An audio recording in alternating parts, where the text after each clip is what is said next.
আজ থেকে টানা 2 দিন বাংলাদেশের 16টি জেলায় প্রচণ্ড গতিতে ঝড় বৃষ্টি ধেয়ে আসছে, এমনই কিন্তু খবর উঠে আসছে।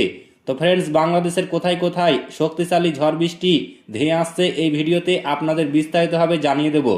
অবশ্যই ভিডিওটি শেষ পর্যন্ত দেখবেন।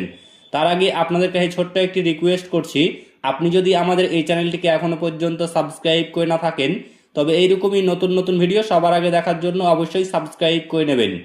শক্তিশালী কালবৈশাখীর আভাস, ঝুঁকিতে 16 জেলা। সারা দেশে শক্তিশালী কালবৈশাখী ঝড়, তীব্র বজ্রপাত ও শিলাবৃষ্টি হওয়ার আশঙ্কা রয়েছে। তবে 16 জেলায় ঝড়ের তীব্রতা বেশি থাকতে পারে। কানাডার সাকসুচুয়ান বিশ্ববিদ্যালয়ের আবহাওয়া ও জল বিষয়ক গবেষক মোস্তফা কামাল পলাশ এই তথ্য জানান। তিনি বলেন, পুরো দেশের ওপর দিয়ে শুক্রবার রাত 8টার পর থেকে শনিবার দুপুর 12টার মধ্যে শক্তিশালী কালবৈশাখী ঝড়, তীব্র বজ্রপাত ও শিলাবৃষ্টি অতিক্রম করতে পারে।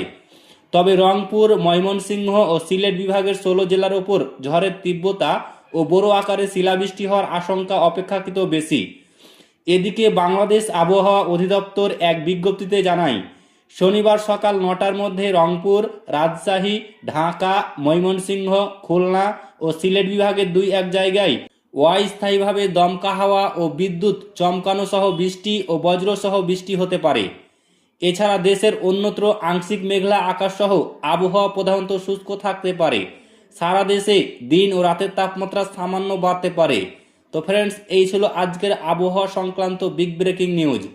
ভিডিওটি ভালো লাগলে লাইক করবেন, কমেন্ট করবেন এবং চ্যানেলটিকে অতি অবশ্যই সাবস্ক্রাইব করবেন।